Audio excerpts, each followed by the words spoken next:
usahakan menenangkan hati orang tua. Bagaimana kita bisa membuat hati orang tua senang? Kira-kira dia suka berpakaian apa, kita belanja berpakaian itu, kita hadiahkan. Dia suka makan apa, kita buat kejutan dengan kesukaan makanan itu. Dia suka apa saja, kita datangi membawa kesukaannya dia. Atau kita bisa hari kita sibuk atau hari kita kosong, tidak ada kegiatan, kita bisa bawa beliau, ibu kita, bapak kita untuk jalan-jalan, berdua sambil ngobrol. Mau bawa kemana anakku? Tidak ada. Saya mau senang-senang sama ayah, saya senang-senang sama ibu, untuk bersenang-senang saja. Subhanallah, amalan ini yang membuat hati ibu kita senang, akan Allah balas kesenangan kita dunia akhirat.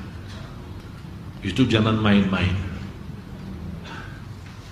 Kita kalau datangi mereka, jangan hanya kita memberikan perhatian mencium tangannya, kalau bisa cium kakinya. Tunjukkan kepada orang tua kita, biar orang tua kita non muslim, tunjukkan kepada mereka, saya anak bapak ibu, saya sayang, saya cinta mati. Untuk orang tua terlibat segala amal ibadah kita diterima atau ditolak sesuai keridhaan orang tua. Yang dimaksud di sini orang tua yang kita tidak pernah mengecewakan dalam hal urusan-urusan sehari-hari.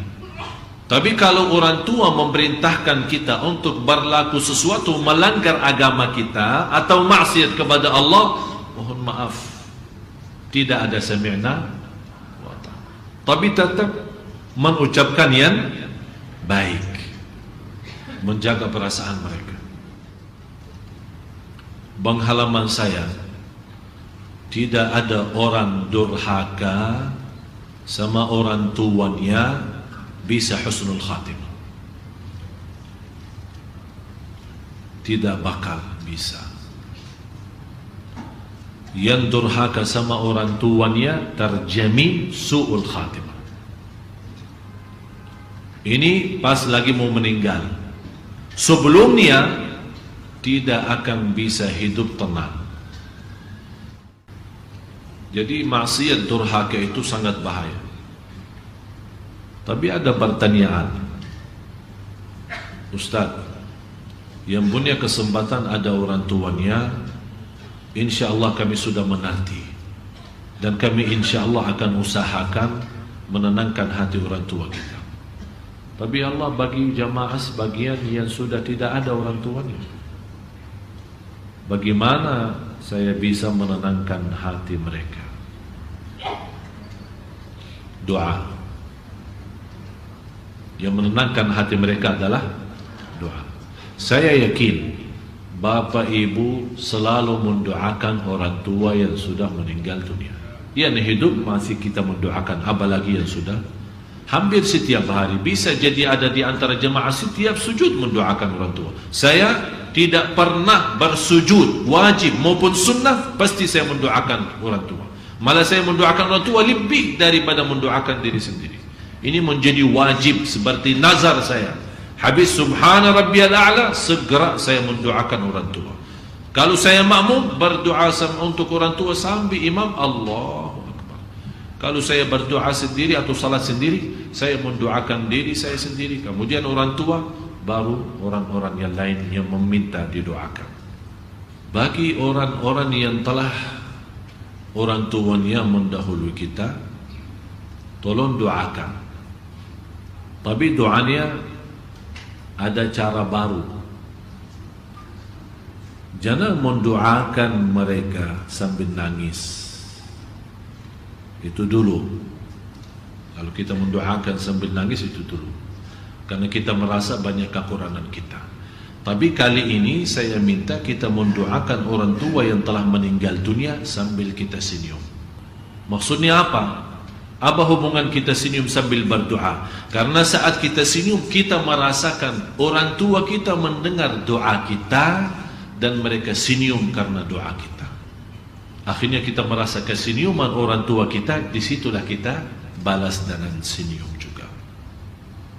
Karena semua orang, apalagi anak yang mendoakan orang tuanya, ada malaikat sebagaimana diriwayat Imam Ahmad dalam musnadnya dan yang lain-lain, ada malaikat punya tugas menantarkan doa kita kepada orang tua kita. Setiap mereka mendengar doa kita, mereka senang dan bangga. Apakah doa anak ke orang tuanya sampai? Jelas sampai. Malah kita semua sudah hafal, kalau anak Adam mati terputus amalannya kecuali di antaranya anak saleh yang, tapi ada orang bertanya, terus kalau anak yang duluan meninggal, apakah doa bapaknya sampai? Kan ini ada pertanyaan. Ada orang bertanya, ini anak yang mendoakan orang tua, berarti orang tuanya kalau meninggal duluan, anak saleh akan sampai doanya. Tapi kalau terbalik, yang meninggal duluan adalah anak, apakah doa orang tuanya juga sampai? Jelas sampai. Tapi kenapa tidak disebut dalam hadis doa orang tua sampai? Karena sejarah psikologi manusia, pasti orang tua mendoakan anak, tapi belum pasti anak mendoakan orang tua. Oleh karena itu Rasul mewasiatkan anak mendoakan orang tua supaya ada semangat. Karena tidak terjamin anak kita besok mendoakan kita. Tidak ada yang jamin. Oleh karena itu Anda biasakan diri mendoakan orang tua, supaya besok kalau dipanggil oleh Allah kita duluan, insya Allah didoakan oleh ini. Allah balas. Hal jazaa'ul ihsani illal ihsan. Sesuatu kebaikan akan Allah balas dengan kebaikan. Saya minta lain kali semua jamaah yang hadir, kemana saja pergi, apalagi menuju ke majlis ta'lim seperti Sunda Kelapa ini, Anda punya niat 3. Jangan lupa 3 niat. Yang pertama, kenapa saya keluar rumah? Untuk apa? Menuju majlis, berarti nawaitu belajar. Ini niat pertama. Yang kedua, niatnya apa? Silatul rahim. Silatul rahim.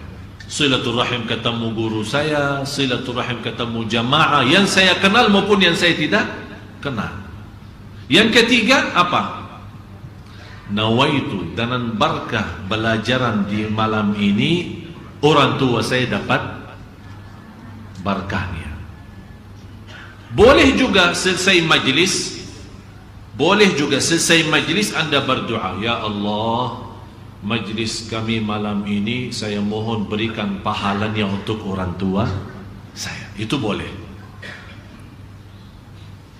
Kalau Anda merasa belum mantap lewat niat untuk orang tua, di akhir majlis sebelum Anda pulang, mau pulang, ya Allah tolong saya duduk di Masjid Sunda Kelapa dari Maghrib sampai Isya belajar ilmu, ya Allah saya mohon berkah majlis ini, pahala majlis ini sampaikan kepada orang